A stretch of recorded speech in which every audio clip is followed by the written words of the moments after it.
remember seeing the worry and pain in their eyes, just looking at their eyes. I was facing a classroom full of men, all dads, and it was so tense. They seemed really nervous, thinking about seeing their children again after being estranged for months or years for some of them. I think they were really struggling, not knowing what to expect. Well, I was there as their positive parenting instructor. I had been teaching parenting skills and sharing research for years on all kinds of parenting topics, building healthy family routines, self-esteem, discipline, you name it. I loved being the expert on family life. Little did I know that I was just about to discover a missing piece that would change everything in my work with parents. For this group, I had been called in as a sub while their regular teacher was away. And while usually I would be so excited and really enjoy meeting new people in a new place, not this time. I was so disoriented. When I walked in the room, the dads were already seated. There was no lighthearted chatter, just solemn faces. They had been court-ordered to attend as part of a re-entry program, and they sat up dutifully in their chairs, just rigid backs all in a row. Our eyes met and turned into stares. And then I think we started having a lot of assumptions about one another. I really didn't know anything about them and had no idea what they had been through. And they didn't know yet that they could trust me. I started doubting myself and really wondering if I had anything worthwhile to share with this group. Who was I to teach this group of dads how to parent? So I just slid into the chair nearest the door. I opened my teacher's manual on the table, and I hesitantly introduced myself as the substitute teacher for that night. And I told them that the required topic we would be covering was discipline. And with that, one of the dads caught my eye. He jerked out of his seat, his eyes narrowed, and he sternly said to me, "Are you here to tell me not to whoop my kid?" I went off script. I was so taken aback. And really, I shrank with embarrassment. I thought this dad's message is really clear. He thinks my expertise has no place in this moment. And you know what? He was right. He was right. So usually, I would be feeling at ease by now, like a gracious hostess entertaining my classes. This time, I started feeling like an intruder creeping into their lives. This man's comment made it obvious to me that there was nothing in my teacher's manual that was going to make any sense that night. So I reached back out to my book, and I silently closed it, and I literally picked it up off the table, and I put it under my chair and onto the floor. And I just folded my hands on top of that empty table. I took a really deep breath, and I hoped for some inspiration. But I didn't know what I was going to say. I had to answer this dad. So I looked him right in the eye, and it came. The inspiration hit me. We could turn this whole thing around. So I inquired of him, and I said, "Why don't you teach me about you? How do you want your days to go when you're back with your child again?" Well, he didn't answer me. But he did lean back in his chair a little bit. And I think we all breathed a collective sigh of relief. So I went on, And I just calmly asked each one of those dads to just share their lived experiences. And I asked them what memories stood out for them from being a young boy. One man started off with a completely blank look on his face, but then he blinked his eyes. He tried to speak, but just cracked in his voice, and his hand started to shake. And when he finally spoke, he said something very brief. He said, "When I was a boy, no one called me by name. They just said boy." Can you imagine feeling so invisible? My heart just broke for him. And we just sat in silence for a moment. Well, the stories started spilling out from all the men. One guy, he was really tall. He could hardly get his legs up under the table. And he kind of threw his head back when he started to speak, and he said, "Oh, my daddy was really cool. He had this big red pickup truck, and he would come and go." And then the man stopped, and his jaw just dropped, and his eyes lowered. And when he started to speak again, he said, "I guess what I really wanted was for my daddy to say, 'Come on, kid, get in.'" But he never did.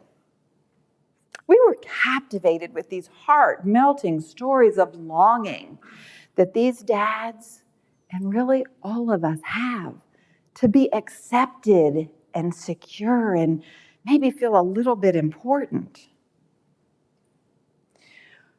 I was no longer the teacher, but a student right there among them. We replaced every bit of my expertise with their stories. They talked about being home with those delicious smells in the kitchen and smiles and warm hugs and pats on the back.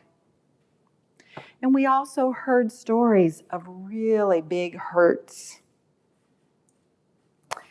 And we heard a lot of stories about, well, you can imagine some of the stories that you hear today, those are real. And we heard a lot about those hurts and that sense of connection that was missing when they had grown up. Well, we also talked a lot about their achievements and utter failure. As you can imagine, it just kept going back and forth. So many good memories from childhood and so many really hard memories from childhood. But we used all these memories as we built connection that night. That's the expertise. That was the missing piece to all of my work with parents. One of the dads gave me a new title that night. He didn't call me teacher. He didn't call me Amy. He called me sister. I thought, what? We were awkward strangers just a minute ago. He said, "That's right, but you listened. You're okay with us." Well, everything changed that night for me. My teaching became about the questions. It became about the questions that we can ask ourselves as parents. You see, we don't need a manual. We don't need an instruction guide. You know how everybody jokes that kids don't come with a manual? Well, of course they don't.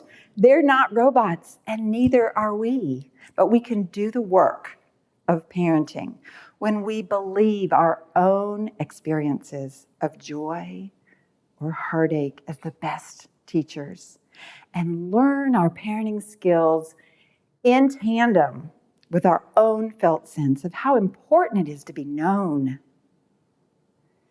So yes, we have to learn what neuroscience teaches us about the importance of play and how children learn best through connection. But we want to do this work of parenting in relationship with our children as our days unfold every day. So I eventually shifted out of teaching and into coaching, where I could sit with parents a lot longer in their decision-making process and really meet them right there when they feel stuck in the messes of chaos and power struggles that come with parenting and co-parenting. I meet them right where they are. One mom, Grace, she would collapse in my office, pleading with me as her parent coach to help her get her boys to quit pummeling each other every day after school. She told me about the parenting books she read, about the mom groups she attended. I can't imagine anyone having worked harder than Grace did to no avail. So think about it for a minute. You can search online for any parenting topic and get flooded with search results. So many resources. There are a lot of them good, right? So why did Grace and why did so many parents still feel frustrated and say that nothing works when the going gets tough? I see it every day in my office, and the research data backs it up. Parents feel overwhelmed with all the resources. How do we know what experts to listen to or what voices to believe? So many mixed messages. Parents end up feeling anxious instead of confident in their parenting capabilities. So the missing piece to the parenting puzzle is what those dads taught me. Dig deep and uncover the lessons from our own lives. And trust ourselves to parent, doing the work with our children in relationship every day. So what is the work of parenting? The work of parenting is taking inventory of the impact of how we were parented. It's exploring our deeply held values. It's really getting to know our children. And it's affirming our unique personalities. It's really doing the work of growing ourselves up, just growing ourselves up emotionally. My colleagues and I spent months trying to come up with the right title for our book. We knew we wanted parents to understand coaching and how we want to get underneath all of our ideas of loyalty or rebellion to our families of origin, to the comparison culture on social media, to any of our insecurities. Well, we came up with real-time parenting, and we thought, that's it. That's perfect. We can help parents discover what's true for them so they can be real right now in their parenting. So, doing this work of parenting, we want to know that it's only work when we're not being real. And when we can be real, it flows in relationship with our children every day. Let's talk about 3 questions we can ask ourselves when parenting. To do this work, we want to ask ourselves questions that reveal what's true for us. Have you all heard a phrase, maybe you've heard some parents say it, WTF? My co-authors and I, we like to add one more letter. We add a Y. WTFY is what's true for you. And we could ask this 3 ways. So when I asked Grace, what's true for you? We revealed that Grace had very legitimate needs to reduce chaos, and she really had a deeply held value for peace at the dinner table. Grace and I co-created a plan that she worked out with her boys to give them lots of structured downtime after school so they could reset and recharge and really enjoy some peaceful moments as a family together. So that's the first question. What's true for you? It's not the same for everyone. So the second question, another WTFY, is what's true for your child? We know all children are different temperaments, different personalities. Children in the same family, different, right? One of my girls was such an early riser that even in middle school, she was too exhausted to do homework in the evenings. I could find her at 5 a.m. doing her Spanish homework. That's not true for another child. So we can ask, what's true for your child? And the third question, what's true for your family? One of those dads would grin, telling me how he and his 8-year-old boy planned to spend a day in a fishing boat. He couldn't wait to see his son master a fishing pole and fill up that boat with fish. That's what it would be for them to have a good day. But that's not true for every family. So we're going to ask ourselves these 3 questions for any parenting decision. Without exploring these questions, it's like going on a big trip without a roadmap or any idea where you're going. But whether you ask these questions with a coach, with a therapist, with your partner, or in your own journal pages, you'll be amazed at how confidently you can discover your next steps, what advice to take, who to listen to, and what resources you really need. You'll discover what's true for you, what's true for your child, and what's true for your family to have a good day. It'll help you discover what makes you and your family tick and what helps you enjoy being a mom or a dad. A poet, Rainer Maria Rilke, gives us a message about questions. He suggests that we be patient with all that is unresolved in our hearts and try to love the questions themselves. Live the questions now, and you'll live your way into the answer.